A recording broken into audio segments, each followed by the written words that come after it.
am grateful to have the opportunity to be the one here tonight that gets to present these awards. Before I hop into it, I kind of wanted to run over the actual process in which an employee receives an award, since some of you may not be aware. We have in the police department a recommendations committee that's formed of various employees, a supervisor who's a sergeant, officer, and civilian employees. There's a standard form that somebody can type up, any type of recognition when they see a fellow officer, another employee perform an act that they feel is deserving of an award. So anybody can nominate anybody for an award within the department. And when these nominations go through to the supervisor of the recommendations committee, there's policies that the recommendations committee follows. They're very strict, and they review these awards to make sure that we maintain the integrity of the award. And then they're voted on and sent to me. At that point in time, I can agree and give my approval for the award. But the important thing that I wanted to note is these awards come from peers. These are not just from a direct supervisor. These are from coworkers. With that, we are going to get started with the first award. Could Officer Osburn please welcome me down?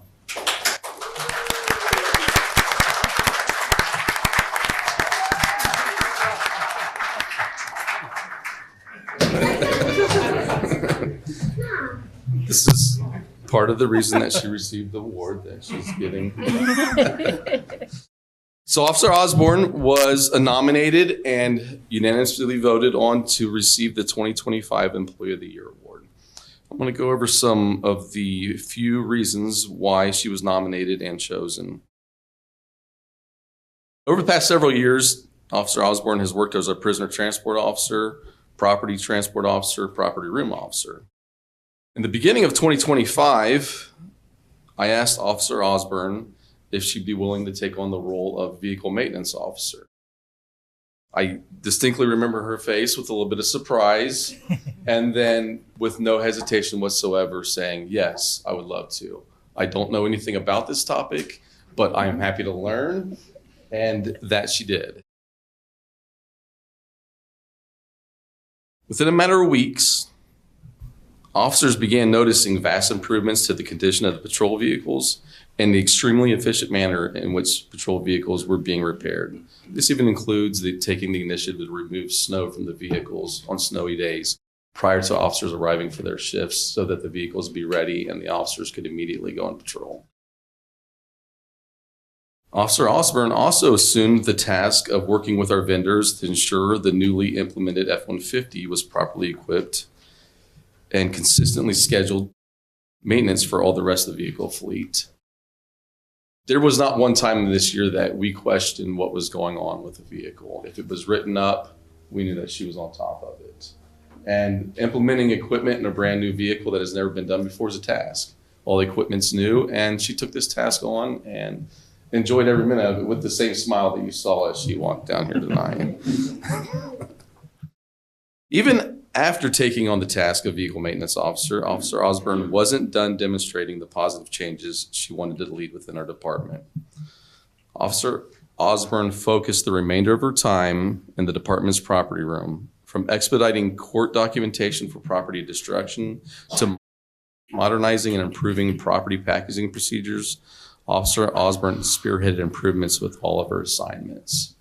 One important thing that was simply brought forward but changed was the implementation of a packaging system for all of our property, which extremely sped up the time that it takes for officers to package property, maintains the chain of custody and maintains the integrity of property, and cut the time, I'm going to say, down in less than a quarter of what it normally took. With that, yes, check box. We'll have many more to check this year. With that, congratulations on receiving the 2025 Officer of the Year Award.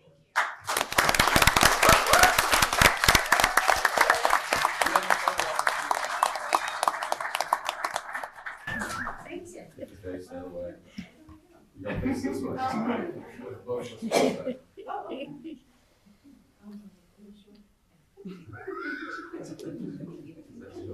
No.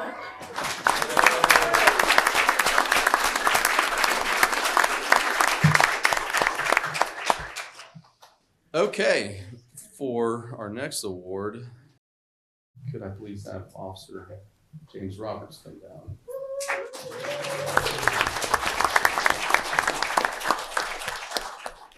Officer Roberts was nominated and unanimously voted for and approved for the Exemplary Service Award. The language for this award is as follows: to be awarded for an act or conduct which is considered to be outstanding. The act or conduct that was exhibited directly contributed to the safety of the public or the coordination and benefit of the members of the West Carrollton Police Department. And we're going to get into some of the specifics, but first, let's do a little bit of history. This is not at all going to display what your age may or may not be here today. Officer Roberts has worked in various capacities at the West Carrollton Police Department and previously the Miami Township Police Department since the mid-1990s. 92. Yes, 92. And has performed various tasks. His current task is part-time police officer, in which Officer Roberts staffs basketball games, football games, and of course the summer concert series. We've seen him in every one of those. In addition to performing these tasks, Officer Roberts has set himself apart by dedicating additional time to assisting in road patrol activities during times of need and as well on his own accord. And I am going to quote some language directly from the nomination here. Officer Roberts has played a vital leadership role in strengthening department morale, recognizing challenges faced by newer officers by engaging with them, by offering thoughtful career guidance, personal support for professional development, and mentorship to sustain a long and successful careers in law enforcement. It has been further recognized that Officer Roberts' mentorship has fostered confidence, resilience, and a sense of belonging among all members of the department. Anyone that has had just minimal interaction with Officer Roberts immediately recognizes his approachable demeanor, and a term we have coined as the Jimmy Smile. There you go, you got it. And an innate desire to engage with the community to create true legitimacy between the department and those we serve. Thank you, Officer Roberts.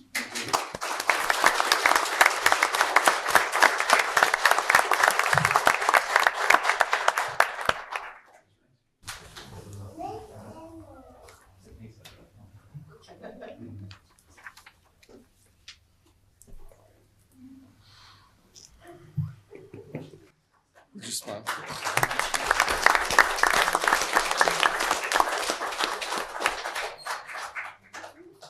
Next, Admin Sergeant Nathan Biggs, please join me.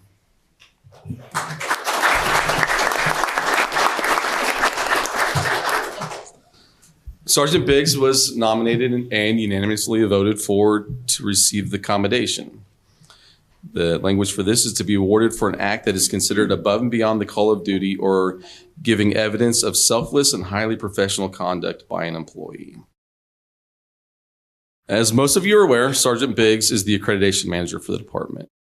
Managing accreditation involves policy writing, standards compliance, proofing of standards, organizing mandatory training, completed detailed analysis of very operational components of the department, and mandatory reviews. All of these tasks are time sensitive and must be completed to a level of proficiency that assessors from the entire region would approve. 2025 was a very important year for the accreditation process, as it was the final year of the cycle. Instead of one assessment, we had two assessments throughout the year. With the reduction in command staff, Sergeant Biggs was not only tasked with handling the entire accreditation process, but also worked spending time filling openings with road patrol shifts. Sergeant Biggs and I attended the CLIA conference last week and met with the commission. Upon the review of our final report, the commission had nothing but positive comments about our last 4-year process and awarded the West Carrollton Police Department with CLIA reaccreditation. I can just personally tell you, and Mayor Barnhart can personally probably attest to this as well, this is no easy process. This is day in and day out, time consuming, very detailed work, that is held to the highest of standard by many people. To go to a conference and sit in front of a commission and have nothing but positive comments is a true reflection of the excellence and work that he put into this. And I'm very proud of this commendation for you.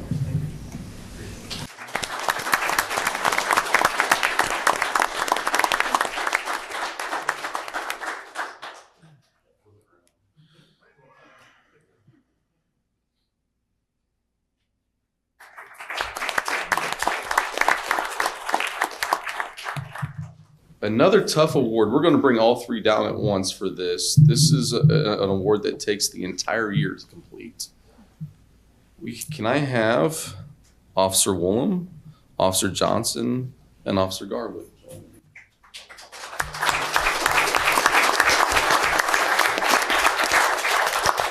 Okay, this award is titled the Perfect Attendance Award, so we'll be removing Officer Garwood's awards. He'll have to go again for 2026. So what else is there to say about perfect attendance other than being perfect? This is the second year in a row for Officer Johnson and Officer Garwood. This is meaning that no matter what's going on in your family's life, your life, weather, cold, headache, sickness, you came to work every day, every minute, and you did not miss a single hour of work for sick time. Even if you take off and go to the doctor, you don't get this award. So these three officers to come with us tonight did not miss one of their single hours, and also are two of the leading ones in department overtime. I think you might have been in the top 3 or 4 for department overtime. So an unbelievable commitment, which is obviously very difficult to achieve, but very proud that we have officers in our department that have accomplished. So thank you both on their attendance.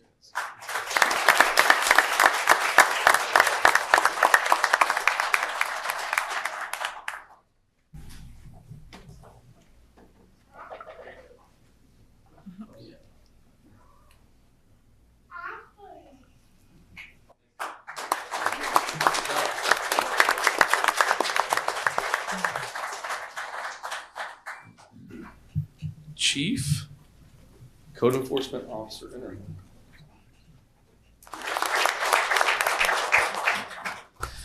I caught Chief Enterman by surprise at the end of last week on this one, but yes, you did. That's the way I like to do things sometimes for you. Don't worry, you won't be the last. So this is an award that I can specifically choose as the chief to award to somebody. When I see an act myself that I recognize and I feel it necessary or have the desire to present an award and it meets the criteria of the award, I can do so, in which Chief Enterman is being awarded the Chief's Commendation tonight. The language for this award is for outstanding achievements requiring performance and above beyond normal expectations of this employee's obligation to duty. And I'm just going to read through the incident here for you. It will mostly speak for itself. On Saturday, December 13th, 2026, Detective Lawson, Sergeant Hanks, and Sergeant Hanks were dispatched to a residence on Black Forest Drive on the report that water was leaking from an upper level unit into a lower level. Contact was attempted with the resident in the upper unit, but no one answered the door. With safety concerns of water leaking into the unit below, Chief Code Enforcement Officer Enterman was called for advice. Chief Enterman responded to the residents while he was on his day off, a Saturday, to provide assistance. Chief Enterman investigated the occupancy of the upper unit by checking mailboxes, which were full of mail, accessing the rear deck of the unit to see if he could see inside to see any occupants on the upper level, and observing that the trash bins had not been placed out for collection for some time. This ultimately leads to the belief that there could be somebody stuck inside. This is a very tough call for police or anybody to make to force entry into a residence. So you have to make sure you go through the steps to do this. so we don't violate anybody's rights. But Chief Enterman was here to make sure and assist, and he's very familiar with these types of situations, to go through all these steps and not only do it, but do it on his day off. It was ultimately determined to make forcible entry into the residence, and the resident was discovered on the floor in dire need of medical attention. After being removed by medics, Chief Enterman took it upon himself to shut off the water to the upper unit to prevent further damage from leaking water to the lower units, and also made sure that he secured the residence so that nobody else could make entry. It is my understanding, it was communicated to me by medical personnel that without this intervention, there was a very likely chance that this occupant would not have survived the encounter. So with that,